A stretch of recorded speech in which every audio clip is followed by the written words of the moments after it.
The Great British Police Force, a commendable profession once upon a time. Oi, come on you lot, I know who your dad is. Once, it was widely respected and appreciated by everyone, and that respect and appreciation was mutual. Children roamed the streets and fields till sundown, and the parents were confident that they'd be safe. These days, the police and communities have little to no confidence or respect for each other.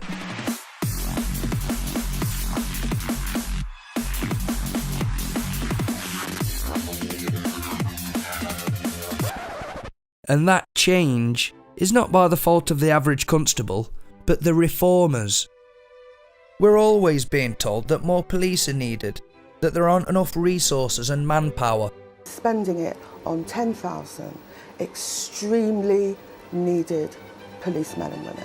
We need more different kind of police employees, for example, doing cybercrime. That's why we have put money into a new national cybercrime unit. What we're putting forward is a proposal to increase police numbers. Well, for all those that think that, listen up, because I'm about to tell you why that is horse shit.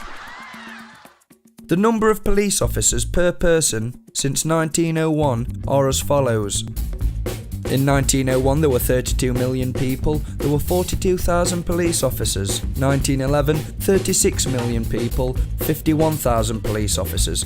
And we can go through this list up until 2010, when there was 63 million people and 143,000 police officers. 2016, 65 million, and that went down to 124,000 police officers after the cuts.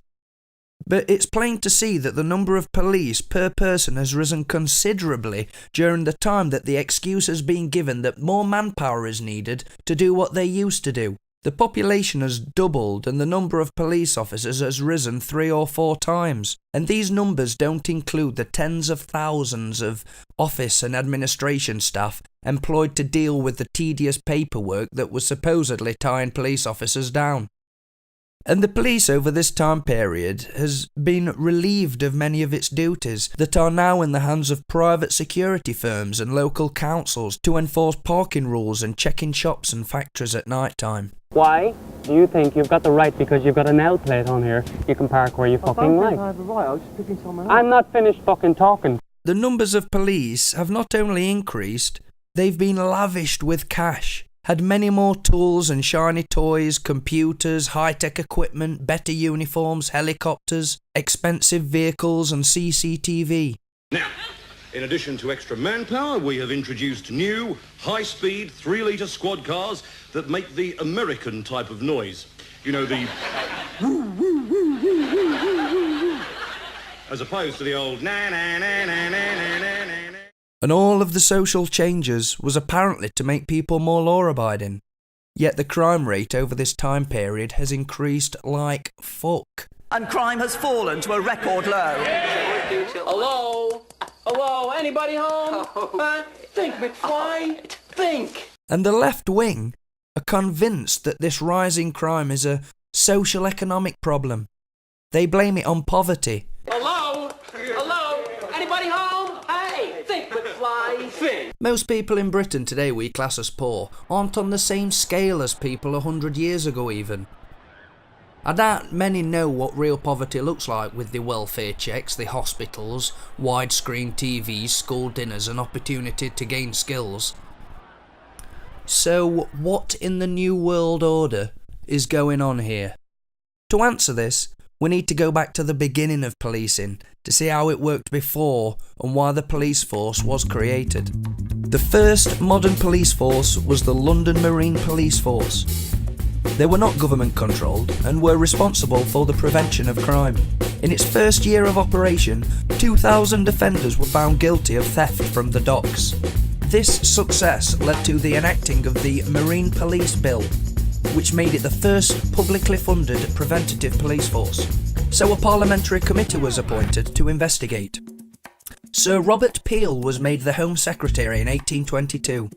From the investigation, Robert Peel believed that the way to standardise the police was to make it an official paid profession, to organise it in a civilian fashion, and to make it answerable to the public. After he presented his ideas to Parliament, they were approved and made official with the Metropolitan Police Act of 1829. The chosen method was intensive patrolling, so everyone knew that an officer was always nearby. Sir Richard Mayne, the first Commissioner of the Metropolitan Police, said he intended to achieve his objectives by having constables in uniform walking the streets, observing and being observed by the public. The constable was to be alert and to see every part of his beat once every 10 or 15 minutes, so a citizen in need of assistance can remain in one place until an officer arrived. Though this was met with resistance from the public, who were rightly worried that the police could be militarised and turned into a tool to suppress protest, so they were not armed. But the mere presence of a uniformed police officer prevented some crime and gave a degree of safety and protection for the public. They also contributed in other ways, and were available to control traffic, prevent accidents and establish close relations with the people living in the area. Mutual confidence and respect was fostered, and the concept of a policeman as a citizen in uniform became reality.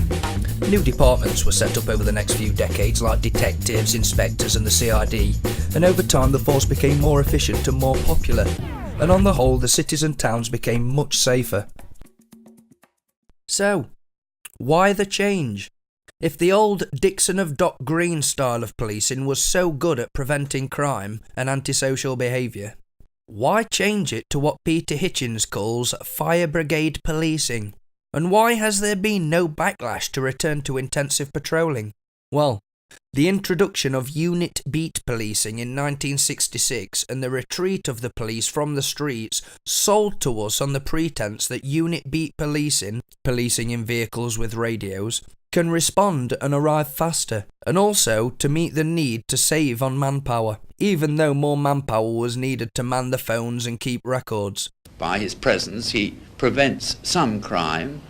You can remove him from the beat for quite a time without there being an appreciable effect.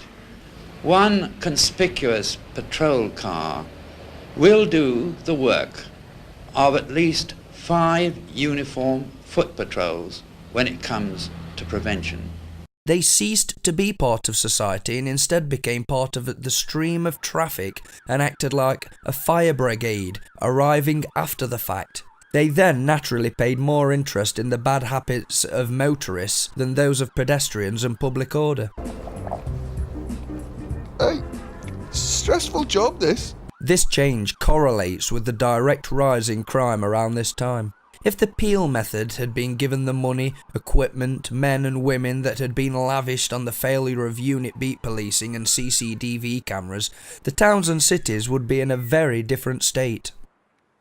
The need to spend more time in the police station vastly increased after the creation of the Police and Criminal Evidence Act 1984.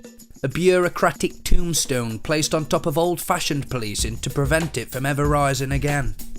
After making the arrest, you have to call up transport, then queue for space in the station custody suite with an average wait of 25 minutes.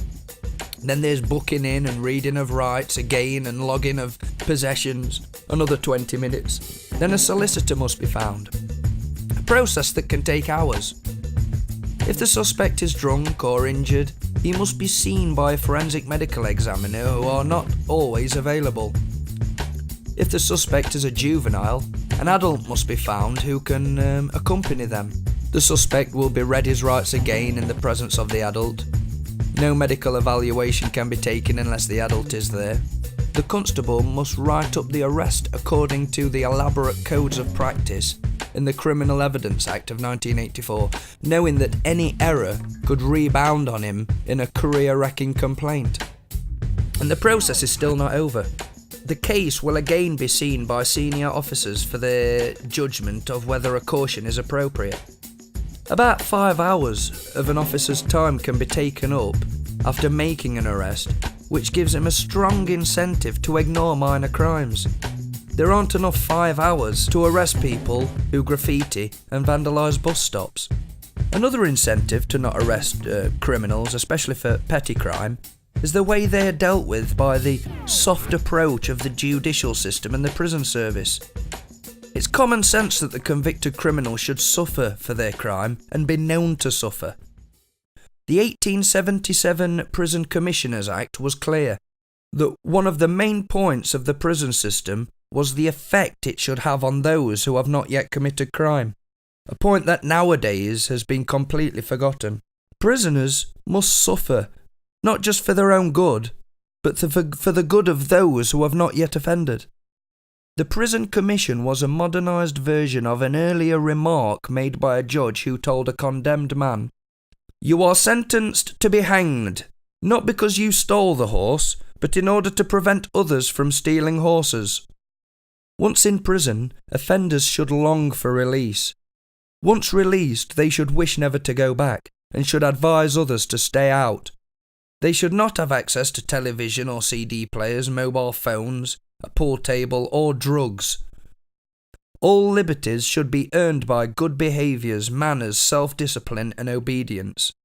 But, as per usual, the liberal reformers have continued to destroy any justice for victims of crime by making criminals victims themselves. What's wrong?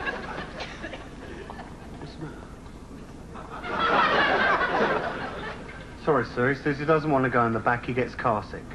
In the year 1900, the prison population was 17,435. In 2017, it is 85,975.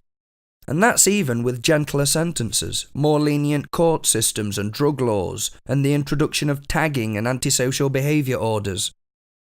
The reformation of the prison system is clearly not working to deter people from committing crime. Some kind of discipline, relinquishment of liberty, and hard labour needs to be reinstated to act as some sort of deterrent and to try and bring down the number of reoffenders. More than half of prisoners go back to prison within the first year of release. The cost to the taxpayer on all of this shit is estimated to be £9.5 to £13 billion per year. The state seems more interested in revenue collecting than preventing crime, and they're more and more getting involved with political issues, monitoring the internet for mean words, and arresting people for being politically incorrect, or in the case of the Rotherham and Rochdale rape gangs, not arresting people because of political correctness. You can't park that in there, love. Disabled space. I'm not parking it in there, I'm just reversing so I can go out and turn left. No, you're not. You drive in there, you're going to get a ticket, love.